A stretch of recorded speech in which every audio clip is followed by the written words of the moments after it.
I know we're hoping that we'll be able to, have a quiet, uneventful Christmas celebration. Okay. But sadly, this will not be the case. This morning, we are reeling from a devastating blast in Maiduguri, Borno State. On Wednesday evening, a suspected suicide bomb exploded inside a mosque in Gamboru Market area, killing worshippers and injuring about 35 people during the evening prayers. Police say fragments of what appears to be a suicide vest was recovered and investigations are ongoing.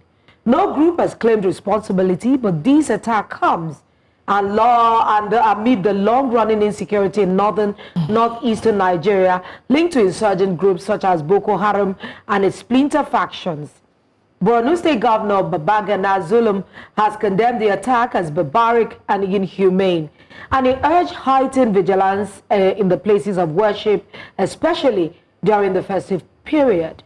News Center's Umaru Kirawa is in Maiduguri with the latest from the authorities, eyewitnesses, residents. So we're going to say, Umaru, good morning. How are you today? Fantastic.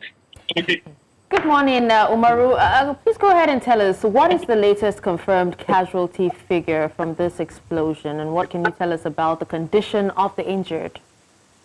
Thank you. Yes, with regard to the incident that happened yesterday at Gamboru Market Mosque, which the police have confirmed 5 persons have died on the scene, and then 35 were injured. So many of them have been hospitalized, and we were even there at the hospital, State Specialist Hospital, Maiduguri, where some of the casualties or some of the victims of the bomb explosion are receiving care, taking treatment there. And the police public relation officer confirmed to us that the situation is calm and people should be cautious, and they should celebrate the Christmas in peace but with caution. And if you can see behind me, we have police officers here, and right now I am at EYN LCC Maiduguri, where so many Christians are here to celebrate the Christmas peacefully, but we've observed that there is increased security checks. The police are here, the boys brigades and other security apparatus are on ground to ensure peaceful celebration of the Christmas as Christians across different parts of the state celebrate this day. Now, can you describe the scene of the explosion yesterday? I know you were there almost in the immediate aftermath, and also the immediate response by security and emergency teams. This was something that kept us at New Central up. I know it kept a number of people up yesterday as the story was unfolding. Take us through what it looked like yesterday, and we have the visuals to run that with you.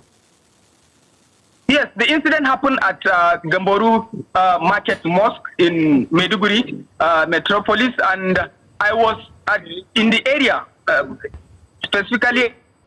All right, so while we are waiting to hear back from our correspondents in Borno State, Umaru Kirawa, of course, we can let you know that yesterday evening, Christmas Eve, there was a bomb blast at a mosque attached to the Gamboru Market in Maiduguri. Officials are confirming 5 dead and at least 35 injured as well. We can get some of the visuals from that, and it was really just a very, very heartbreaking situation, leading to what some might be calling a Black Christmas, because that also aligned with an explosive fire, a very, very bad fire outbreak here in Lagos. But Umaru is back. Umaru, once again, just quickly take us through the scene of what happened yesterday, how it happened, what we know about what happened.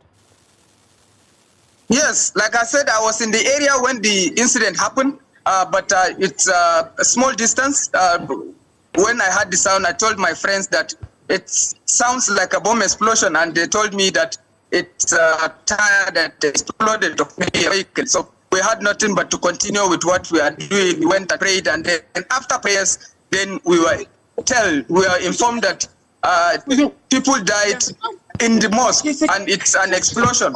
So we had to rush to the area, take what we can take in terms of B-rolls, and then speak with some people that we can speak. The police were very swift, and even the military were there. They cordoned the area, and we were able to get the visuals of ambulances taking casualties to different hospitals in Maiduguri, the state specialist hospital, the one on your screen, and then the University of Maiduguri Teaching Hospital. So some of the casualties were taken to UMTH, while others are taken to the specialists. But by and large, the incident is horrific. And but the good side of it is people are resilient enough to continue with what they are doing. And in fact, even today, people are in different churches to celebrate Christmas despite the incident. When I spoke to one of the Christian leader here at LCC, EYN LCC, the resident pastor, Reverend Usman Dibal, told me that the Christian community and the Muslim community live in peace in Borno State, and they are not deterred by the incidences that are happening, that people are resilient and they will continue to pray for the peace and stability of this country, and that the government really need to step up efforts to ensure that the security of lives and property is taken of essence, and that is in fact the primacy of governance. All right, so let's find out what the authorities are saying about how the attack was carried out, Umaru. Is this being treated as a suicide bombing? And what evidence has been found so far regarding this? Well, the police has made it clear that it's suicide bombing allegedly. And in fact, this is what many people are saying, because immediately they started praying in the mosque, then the thing exploded. So the police are suspecting that maybe a suicide bomber slipped into the church, slipped into the mosque, and then exploded the explosive device. However, the police are investigating the situation, and we hope that they will give out significant ideas with regard to how to tackle future occurrence of this retrogressive act, so to speak. Umaru, I want to ask, has any group claimed responsibility yet? And what is the context of, similar attacks in Maiduguri and Borno in the recent years? Well, people in Maiduguri, the Borno State capital, in fact, so many people have forgotten when last explosion took place within the metropolis. It's something new to the people, and it's unfortunate that this is happening at a time when people are forgetting attacks and then bomb explosion within the metropolis and other parts of the communities, hinterland communities. However, many say that this should serve as a message, as a clear-cut message that security efforts should be intensified, and chances should not be given, particularly with regard to checks by security men, and then ensure that public places like mosques, like churches, like schools and other public spaces are secured and people go about their day-to-day activities. I mean, Borno is enjoying peace, and everybody can attest to that, the level of peace that people are enjoying within the metropolis. It's just like communities in the hinterlands are suffering that, but it's unfortunate that something of this magnitude is coming back to Maiduguri. I just wanted to ask, has any group claimed ownership of this dastardly act?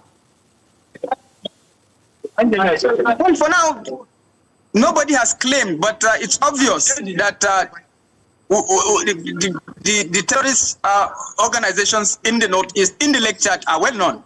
It's either Boko Haram or ISWAP. And these are the groups that are causing havoc, serious havoc within the Lake Chad. And as such, really more effort really need to be worked out, particularly with regard to ensuring border security and continuous checks and balances across different parts of the state and across different locations, public spaces. Like behind me now, if you see, you will see men of the Boys Brigade and police are here. They are checking people that are going into the church. And this is what really need to be maintained, the continuous checks, so that this horrific incident will evaporate and people will not witness this unfortunate incident. Quite unfortunate indeed, Umaru. But what has been the reaction from local leaders, residents, or even the government, including comments from the Borno State governor or security officials? Yes, community leaders have condemned it. The governor has condemned it, and he has made very clear this is an effort to sabotage the post-insurgency recovery efforts in the state, and a lot of effort really need to be put in place, particularly by all stakeholders, citizens, the government, religious leaders, community leaders, and even people in the academic environment to intensify efforts towards addressing such kind of unfortunate incident that is causing fear in the minds of many. But the efforts of the government, particularly under the leadership of Professor Babagana Umar Zulum, is commendable. That is what many are saying. And in fact, the governor was at Mairari in Manguno day before yesterday, just to boost the morale of troops, frontline troops, and support them, encourage them to ensure the safety and stability of the state, and to ensure that people go back to their normal day-to-day activities of farming, of trading, transborder trade, and so many other things that Borno used to be known for. Yeah. So, Kirawa, let me just take you back to Lolo's question about who has spoken. I know you spoke to Kenneth Dasso, the police public relations officer for the Borno State Command. I think that was late last night or in the early hours of this morning even. Can you tell us what he had to say about this before I ask my other question? He said about what? About the bomb blast. You spoke to Kenneth Dasso. Yes, he said investigate. The police has commenced investigation, and they have cordoned the area to prevent maybe possible incidents. And he said that people should be calm, and the security forces are on top of the situation. And he described the situation as unfortunate, uncalled for, and unwarranted for, and that investigation is ongoing. And he gave details with regard to the casualties and people that have suffered the incident. But by and large, the police are calming the nerves, the tension of the people in the community, that they should not be scared, but they should be cautious, because anything can happen. Sadly. Okay, so you spoke a little bit about the community earlier, how it's been a while since a bomb blast like this has happened in Maiduguri. So let's talk about the community. How are the people feeling right now? Are they still attending prayers? Are they going about their normal activities? What is even the security situation away from where the bomb blast happened? What does the security situation look like across Maiduguri this morning? I know you've been out early looking at how the Christmas or the festive season is happening in Maiduguri. So tell us a little bit about how this has sort of seeped in into today as people attempt to go about their daily and normal activities. To be clear, Borno people are some of the resilient people that people can meet. Immediately after the incident, people go about their normal activities, and prayers is going on across different communities. And in fact, some people are even heading towards the area to see what happened, and maybe give information to others that this is what happened. But the security forces are very clear with regard to restricting people heading to the area so as to minimize casualties if there is possible another incident. But by and large, socio-economic activities continued. I was at custom area last night when the incident happened. People go about their activities, selling and buying, the prayers. And in fact, the Christian community are out today. They are out to celebrate Christmas. They are praying. They are praising the Lord. They are doing so many things. But one thing is clear. The security forces are intensifying efforts toward ensuring that people are checked before they enter places like the churches and then other places across different parts of the state. All right, Umaru Kirawa in Maiduguri, Borno State, thank you so much. I know we'll be checking up with you throughout the course of the day. There likely will be some kind of security briefing, so we know you'll also bring us the updates of that. Thank you so much for stopping by. Thank you.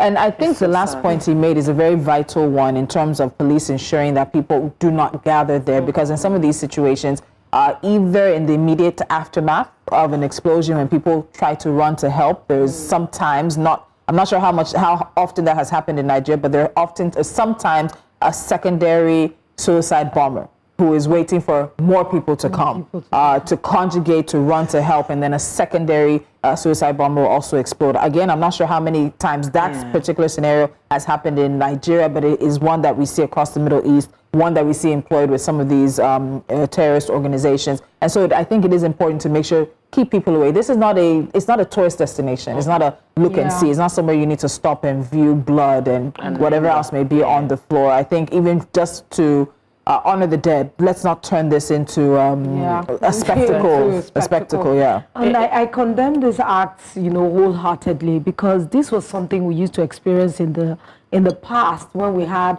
suicide bombers, in different places in Nigeria.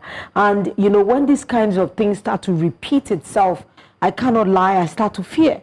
Anxiety, because anxiety starts because we've seen the way this has played out with all this banditry, terrorism. Now it's becoming something that we're having to live with and cope with. And with the inclusion of suicide bombers again, it's something that I do not want to continue. And it's better that we nip it in the bud before the thing develops, It's already hydra-headed. We spoke about it here. Where we're dealing with fully resurfaces. Yeah, resurfaces, because this puts everyone in a crowded space at risk, because you can never know who and who. You remember all those times that it was happening? People were so afraid to go to congregate in large numbers.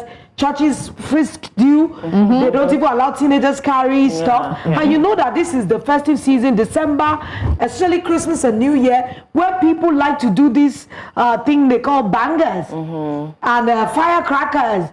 And these kinds of things can hide in the midst of it, and we might start to have multiple incidences. I hope that they will just do something about what happened in Maiduguri before it becomes a problem. Bangers and fireworks are actually banned. But we still see them being used. I was hearing them all last night. Oh yeah. No, in the north. Yeah, in the north. I'm saying. In the north. Even I think it was banned in Lagos the did some south. kind of but somehow it's resurfaced and everybody's just facing forward. And just assuming that it goes down. That's fine. The sad thing is, this isn't the first time. There's been an explosion around Gamboru Market. Gamboru is close to my grandma's house. And I remember what happened when it happened the first time. It was really, really scary, right? But then I know how hard that Governor Babagana Zulum has actually fought to keep the metropolis safe, because there's only so much he can actually do, in the outskirts. But then he has fought to keep them away, and them coming in, it signals, it signals fear. It signals a lot, and I would say, may the souls of those who died departed rest in peace. Rest in peace. And it's not. I don't think it's something that stands in isolation, because whether we like it or not, Lolo said something about getting reused to the fact that the suicide bombers, after a while, we didn't hear them for a while. And then as is human nature, you begin to relax, you're feeling more secure. Then suddenly this is happening. Someone walks into the mosque and sets himself ablaze. Listen, whether we like it or not, we as a people, we have to be vigilant. We have to start communitying. There has to be this community. Community is not a matter of just living in estates and just focusing on you and your neighbors. Sometimes we look at things and just assume that it's okay because you don't want to get involved. Look at me, let me just face up my own, and then not involve yourself in what's going on that you think is not normal. Well, what do you mean by community? Are you saying we should go back to the days when we knew who our neighbors were involved in their lives, and we knew each other so intimately? Your child, okay, let's say Lolo is my neighbor. I don't need to worry even if I'm not around, because I know that Lolo will straighten my kids out when she sees that something is amiss. And the children know that if they come back and tell me, oh, Auntie Lolo beats me, I will not, first of all, I will beat you back. I'll beat you again before I ask what did you do that made Auntie Lolo beat you. We don't have that anymore because people are carried away by individuality. But we know why we don't have it, Catherine. Don't act like we don't have it in isolation of anything. We don't have it because people have been sexually abusing children. Yes. People have been sexually abusing children since time immemorial. Yes, but when you realize that it's happening with the people you trusted close to you, why am I going to continue to trust neighbors? By the time I hear one story of a neighbor, one story of that neighbor, one story of that neighbor, why am I going to trust my child with a neighbor? Our parents never trusted our neighbors as well. That was why they always locked us in the house. You're not going out. But we didn't know that. And don't answer the door. Exactly.